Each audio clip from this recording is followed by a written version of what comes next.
Exodus chapter 18. Meeting with Jethro.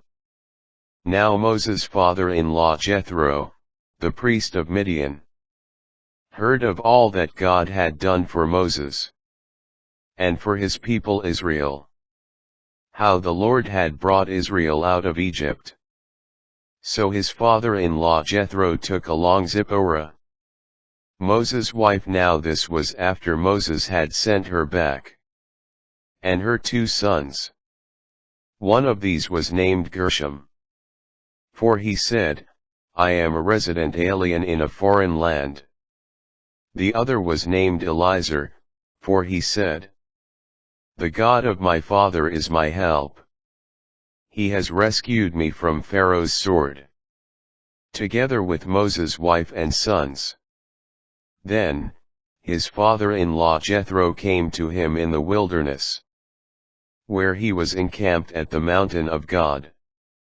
And he sent word to Moses, I, your father-in-law Jethro, am coming to you, along with your wife and her 2 sons.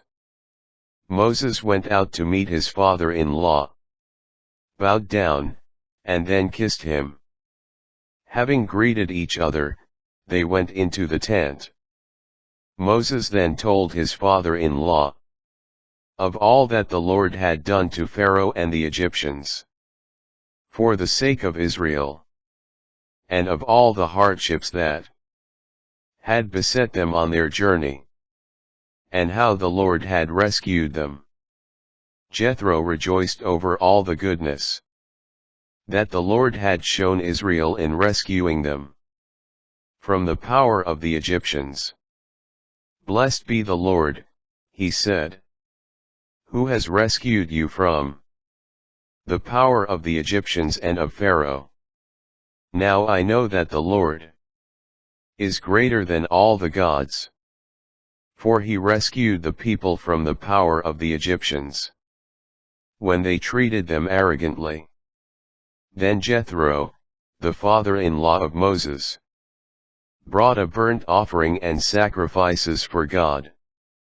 And Aaron came with all the elders of Israel, to share with Moses' father-in-law in the meal before God. Appointment of minor judges. The next day Moses sat in judgment for the people, while they stood around him from morning until evening.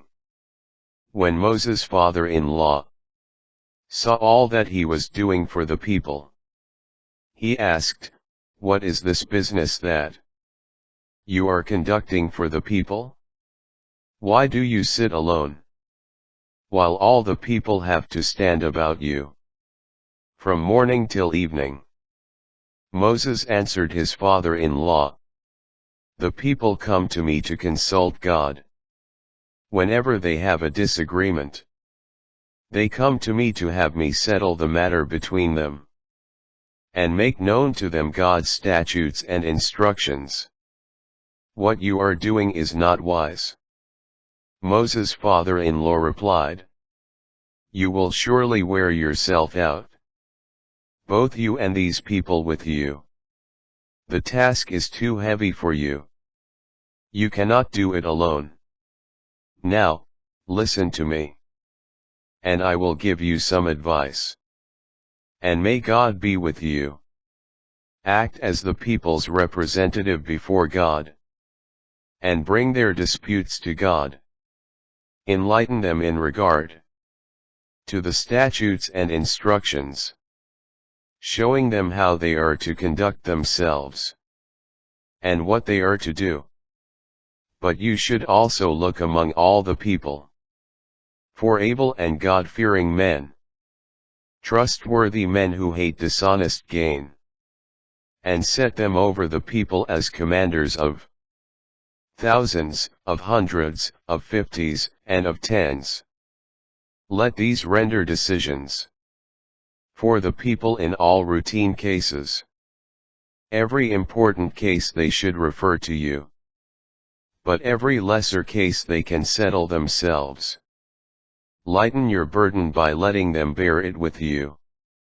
If you do this, and God so commands you, you will be able to stand the strain.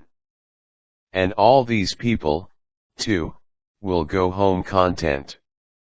Moses listened to his father-in-law, and did all that he had said. He picked out able men from all Israel, and put them in charge of the people as commanders of thousands, of hundreds, of fifties, and of tens. They rendered decisions for the people in all routine cases. The more difficult cases they referred to Moses, but all the lesser cases they settled themselves. Then Moses said farewell to his father-in-law, who went off to his own country.